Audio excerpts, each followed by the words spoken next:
जय श्री कृष्ण, राधे राधे फ्रेंड्स।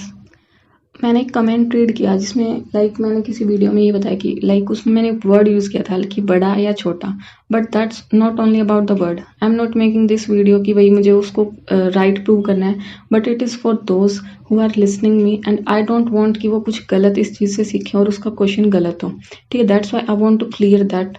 ठीक है, मैंने बोला कि भाई किसी वो विजुअल एलिमिनेशन ट्रिक होती है वो। ठीक है, मैंने लास्ट 2 ईयर्स के पेपर में उसको देखा, दैट्स वाई मैंने आपको वो बताया। ठीक है, उस चीज़ को समझने की कोशिश कीजिए। आई एम नॉट सेइंग कि आप डायरेक्ट इसको कि भाई आपको 3 चीज़ें स्टेटमेंट्स बड़ी दिख रही हैं, 4th one is very much small, या फिर कोई 3 बहुत छोटी है, 4th one is very much large, तो आप उसको मार्क कर दीजिए। That's not that.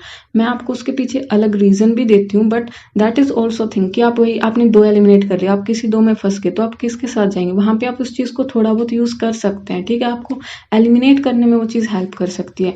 ये इसका मतलब ये नहीं कि आप डायरेक्ट छोटा बड़ा देख के मार्क कर दीजिए। ठीक है, तो try to understand the things, not just कि आप वर्ड्स को ही पकड़ें। ठीक है, ऐसे नहीं होगा। आप उस चीज़ को समझने की कोशिश कीजिए। देखो, मैं आपको दिखाती हूँ एक बार। ये 2023 का है। ठीक है, इसमें आपको देखो 3 statements are very much large and 4th one is so much small. ठीक है, मैं आपको अब रीजन बताती हूँ उसका। ठीक है, एक बार सभी को देखते हैं फर्स्ट ऑफ ऑल। ठीक है, इसमें देखो ये स्मॉल है सबसे, ये वाली करेक्ट है यहाँ पे। ठीक है, this one is sports, this one is the answer. ठीक है, हेयर सबसे बड़ी। मैं आपको ये नहीं कह रही कि आपको ऐसे मार्क करना, बट इट इज ये देखा गया है, that's why I shared it with you. ठीक है, यहाँ पे ये आंसर, यहाँ पे भी देखो ये विजुअल एलिमिनेशन बोल रही हूँ मैं स्कोर। ठीक है, यहाँ पे देखो ये सबसे अलग और ऊपर से टफ वर्ड है। ठीक है, किसी ने नहीं सुना उसके पीछे। अब मैं आपको इन चीजों का रीजन बताती हूँ। देखो C, okay, in the recent years Chad, Guinea, Mali and Sudan caught the international attention for which one of the following reasons common to all of them. Okay, देखो अब इसमें देखो ये 4 स्टेटमेंट्स बनाई गई हैं। ठीक है, आपको एक फर्स्ट रीजन इज दैट आपके पास एक आंसर था सक्सेसफुल कूप्स, राइट। ठीक है, अब आपको 3 स्टेटमेंट बनानी है। जब आप किसी चीज को अपने मन से बनाओगे ना, तो उसमें आप डायरेक्ट एक वर्ड में बना नहीं सकते स्टेटमेंट को। अगर आपको किसी चीज को एक्सप्लेन करना है, देन डेफिनेटली आपकी चीजें, आपके वर्ड्स अपने आप बढ़ने लग जाते हैं। ठीक है, अब देखो ये चीजें हैं अफ्रीका की। ठीक है, अफ्रीका के कंट्रीज का नाम है। ठीक है, अफ्रीका में क्या फेमस है? सारा डेजर्ट, तो उससे रिलेटेड स्टेटमेंट बना दी गई। ठीक है, चाइना जो है वो मिलिट्री बेसिस अपने बनाता रहता है। ठीक है, तो उससे रिलेटेड स्टेटमेंट बनाई गई।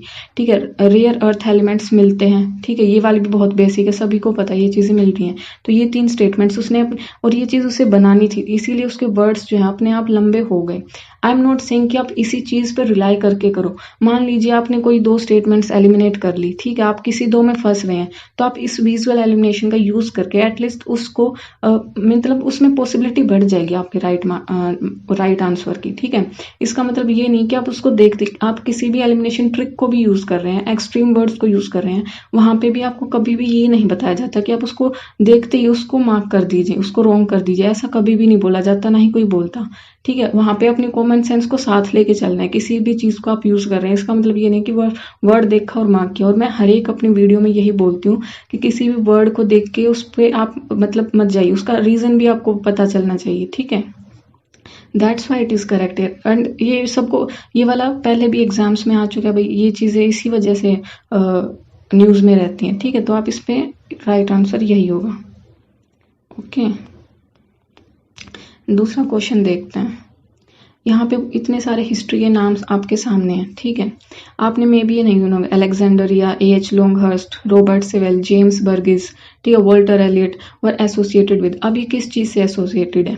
ठीक है, उसके पास आंसर ये था एग्जामिनर के पास, आर्कियोलॉजिकल एक्सकेवेशंस। अब उसे 3 पॉइंट और बनाने हैं। ठीक है, अब आप हिस्ट्री में क्या क्या पढ़ते हैं? वर्नाकुलर एक्ट पढ़ते हैं। ठीक है, और जो क्या बोलते हैं, या क्रिश्चियन मिशनरीज आई थी। ठीक है, उससे रिलेटेड आप पढ़ते हैं। ठीक है, रेलवेज को उन्होंने लेके आए। तो ये चीजें, तीनों चीजें हम सब ने पढ़ी हैं कहीं ना। ठीक है, बिल्कुल बेसिकली एज अ स्टोरी जब हम चलते हैं तो ये तीनों चीजें आती हैं। ठीक है, उसी से रिलेटेड स्टेटमेंट डाल दी गई। इस्टेब्लिशमेंट ऑफ इंग्लिश प्रेस, ठीक है, churches in princely states, construction of railways. ठीक है, ये सब चीजें पढ़ी। और आप जब ये पढ़ते हैं तो क्या ये नाम आपने कहीं भी उससे रिलेटेड आपने सुने, पढ़े कहीं? ठीक है, देखे भी हो तो भी आपको ध्यान आ जाता है, बट नहीं, आपने नहीं देखा। And this one is answer जो आंसर है वो उसके पास सिंपल था कि आर्कोलॉजिकल एक्सकेवेशन से रिलेटेड है, एसोसिएटेड है, बट जब उसने स्टेटमेंट बनाई तो जब उसको खुद बनानी पड़ी तो उसके वर्ड्स अपने आप बड़े हो जाते हैं।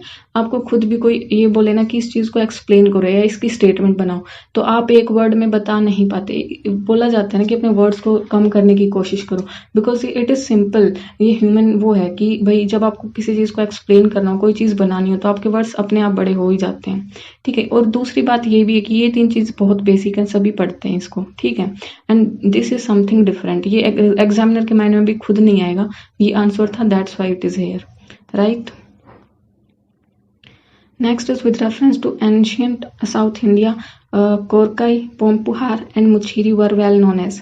अब देखो ये मैंने बोल दिया, ठीक है, यहाँ पे इट्स नॉट छोटा बड़ा, मैं फिर से वही बोल रही हूँ कि आप वर्ड्स को मत पकड़िए, वो एक आधा वर्ड ऐसे निकल भी जाता है, but it is visual elimination. If you think कि भाई आपने दो कहीं से भी मान लीजिए इसको हटा दिया, ठीक है, तो आप अगर यहाँ पे कहीं पे फंस गए दो में, तो आप किसके साथ जा सकते हैं, मैंने जो पॉसिबिलिटी है उसको फिर आप यहाँ पे जा सकते हैं उसके साथ। ठीक है, आपकी पॉसिबिलिटी बढ़ जाएगी राइट आंसर की। अब ये देखो दूसरी 2 चीजें जो मैं आपको साथ में बताती हूँ, उसका रीजन भी बता रही हूँ, और मैं फिर भी उसका रीजन देखो। कैपिटल सिटीज में आप क्या क्या पढ़ते हैं, हम्पी को पढ़ते हैं। ठीक है, इस तरह की जो एंशियंट और मेडिवल में है वहाँ पे सिटीज आप पढ़ते हैं ना, कैपिटल सिटीज हम्पी वगैरह ये सब पढ़ते हैं, ऐसे नहीं पढ़ते। सेकेंडली, एग्जामिनर आपसे ये नहीं जानना चाहता कि iron and steel making centres कौन से और कहाँ कहाँ पे, और ऐसे नाम आपने कहीं पढ़े भी नहीं है। ठीक है, आयरन आप मिनरल्स वगैरह पढ़ते हैं, आयरन स्टील, ठीक है, ये इन सब के, ठीक है, वहाँ पे आप ऐसे नाम नहीं पढ़ते। और फिर बचता है कि श्राइन्स ऑफ जैन तीर्थंकर्स, ऐसे भी ऐसे इससे एसोसिएटेड नहीं है ये नाम। ठीक है, थर्ड पॉइंट इज कि आप जो मेन टॉपिक होते हैं उन पे ध्यान दीजिए कि कौन से मेन टॉपिक है। पोर्ट्स पे क्वेश्चन पहले भी आ चुका है, it is the important thing. और जब एग्जामिनर ने ये देखो, ये जो जैसे चालुक्य है, पांड्या है, पालाज है, ठीक है, वहाँ पे ये साउथ में जो थे चोला चेरा पांड्या, ठीक है, वहाँ पे ये पोर्ट्स इंपॉर्टेंट है, और ठीक है, इस वजह से ये चीज़ यहाँ पे डाली गई है, ये आंसर इसीलिए भी है। अब मैं आपको 2-3 चीज़ें साथ में बता रही हूँ जिससे आप एटलीस्ट कुछ तो क्लिक करें, जिससे आप आंसर तक पहुँच पाएं। ठीक है, मैं ना ये सिर्फ ये नहीं बोल रही कि बड़ा छोटा देख के आप मार्क कर दो। अगला है about 3/4 of world's cobalt, a metal required for the manufacture of batteries of electric motor vehicles produced by. See here, आप सभी ने ट्रायंगल पढ़ी है, lithium triangle, Argentina, Botswana and Chile. ठीक है, तो आप फर्स्ट और सेकंड को इनकरेक्ट मार्क करेंगे। अब आपके पास ये 2 बच गया। ठीक है, अब आप सोचो कि इनमें से कौन सा है। ठीक है, और आपने मार्क कर दिया कजाकिस्तान। बट अगर आपको ये चीज़ पता हो कि भाई विजुअल एलिमिनेशन से ये इतना बड़ा है, तो आप इसके साथ जा सकते हैं, आपका रॉन्ग होने से बच जाएगा एक आंसर। ठीक है, इसीलिए मैं ये चीज़ बता रही हूँ। अब ये देखो, आपके पास ये आंसर था, ठीक है, तो क्या आप बैठ के ये सोचोगे कि ऐसी कौन सी कंट्री है जिसका नाम इतना बड़ा होगा और मैं वो डाल दूं? नहीं सोचोगे। आपके पास जो भी आगे 2-3 कंट्रीज होंगी, ठीक है, जो भी ऐसे रिसोर्सेज वगैरह से रिलेटेड होंगी, आपने उसके नाम डाल दिए। ठीक है, तो ये आंसर इसीलिए फिर यहाँ पे। और दूसरा जो ये मैंने बताया लिथियम ट्रायंगल, सबको पता है। ठीक है, इस चीज को आपने एलिमिनेट किया। ठीक है, आपके पास ये 2 बचे, आप इसके साथ जाएंगे फिर, राइट। ओके, अब देखो ये 2024 के हैं। The longest border between any 2 countries in the world is between. अब देखो, आपको ये मान लीजिए आपको डायरेक्ट आंसर नहीं याद आ रहा, और मैं ये भी नहीं बोल रही, सबसे पहले तो बात यही होती है अगर नॉलेज हो तो नॉलेज के साथ जाओ। ठीक है, और अपनी कॉमन सेंस ट्रिक्स भी यूज करो, तो उसमें कॉमन सेंस साथ में रखो, राइट। क्योंकि अगर आप खाली ट्रिक्स को पढ़ के डायरेक्ट करते हो ना, प्लस में अपनी कॉमन सेंस साथ में रखो उसको। ठीक है, आप उसका रीजन भी तो साथ में देखो कि वो ऐसा क्यों, ट्रिक क्यों यूज हुई, तो आप अपने फिर जो नए क्वेश्चंस बन के आते हैं ना, उनको सॉल्व करना ईजी रहेगा आपके लिए। Okay, the longest border between any 2 countries in the world is between. See, India और चाइना नहीं हो सकता, बिकॉज ये सबको पता होगा इंडिया का जो है बांग्लादेश के साथ है। ठीक है, लॉन्गेस्ट, तो ये वाला तो करेक्ट नहीं हो सकता। अब देखो चाइल और अर्जेंटीना, यहाँ पे ये जैसे चाइल है, ठीक है, तो यहाँ पे इतना सा इसका बॉर्डर है। कजाकिस्तान, रशिया बेशक बड़ा हो, बट जो कजाकिस्तान है उसका इतना बड़ा नहीं है। अब बचा कनाडा और यूएसए। यूएसए है, फिर कनाडा है, और यहाँ पे मतलब अलास्का के साथ भी ऊपर होता है उसका, और नीचे यूएसए के साथ भी, तो बॉर्डर इसका बड़ा हो गया। एंड फिर मैं वही बोल रही हूँ, विजुअल एलिमिनेशन से ये बढ़ा जा रहा है। ठीक है नाम, बाकी आप फिर ऐसे रीजन मैं आपको साथ में दूसरा रीजन उसका दे रही हूँ, बट इट इज ये देखा गया इसीलिए मैंने आपके साथ शेयर कर दिया। Okay, which one of the following is a work attributed to प्लेरित भाषा। अब यहाँ पे ये काव्य अलंकार, नाट्य शास्त्र का सबको पता है, भरत मुनि, इसको तो काट ही दोगे। ठीक है, महाभाष्य है, और एक ये मध्यमा व्योयोगा, अब इसका ना आपको पता होगा और ना ही एग्जामिनर को पता होगा हाइफन लगा के। It's something that is also difficult in pronunciation also, ठीक है, that's why it is the answer.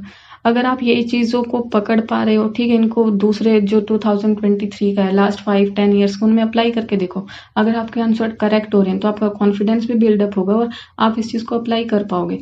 देखो, जो जिनके एग्जाम में ज़्यादा मार्क्स आते हैं वो इन चीज़ों को अप्लाई करते हैं, और अप्लाई कब करते हैं, जब उनको कॉन्फिडेंस होता है कि हाँ मेरे ऐसे करेक्ट हो रहे हैं। और वो कब होता है, जब आप इतनी प्रैक्टिस करते हैं एंड आपका माइंडसेट उस तरह से बिल्ड हो जाता है। बट अगर आप खाली 1-2 बार आपने किसी का सुन लिया, ठीक है, और आप उसको डायरेक्ट अप्लाई करने चले गए, तो आप नेगेटिव मार्किंग फिर आपकी होगी, ठीक है। तो ये आपको खुद अपना माइंडसेट बिल्ड करना, अपना कॉन्फिडेंस बनाना है, ठीक है। और साथ में ही देखो, मैंने दूसरे रीजंस दिए हैं कि वो आंसर क्यों करेक्ट है, ठीक है। तो उसको पहचानना सीखो, उस चीज़ को समझने की कोशिश करो, राइट। बस एक वर्ड को पकड़ के मत बोलो कि बैठो कि भाई बड़ा छोटा बोल दिया। मैंने साथ में उसका रीज़न दिया है आपको, उसको भी तो समझने की कोशिश करो, ठीक है गाइस। तो अपनी प्रिपरेशन अच्छे से करिए, स्ट्रेस मत लीजिए, बिकॉज स्ट्रेस अगर आप लोगे तो आपकी प्रिपरेशन पे भी इफेक्ट होगा, एंड डे जो एग्जाम का डे उस दिन भी आपकी परफॉर्मेंस इफेक्ट होती है, डेफिनेटली होती है, ठीक है। आपके राइट मार्क्स भी जो आप कर सकते थे ना राइट क्वेश्चन, उनको भी गलत कर बैठते हैं, ठीक है। सो ऑल द बेस्ट, जय श्री कृष्ण, राधे राधे।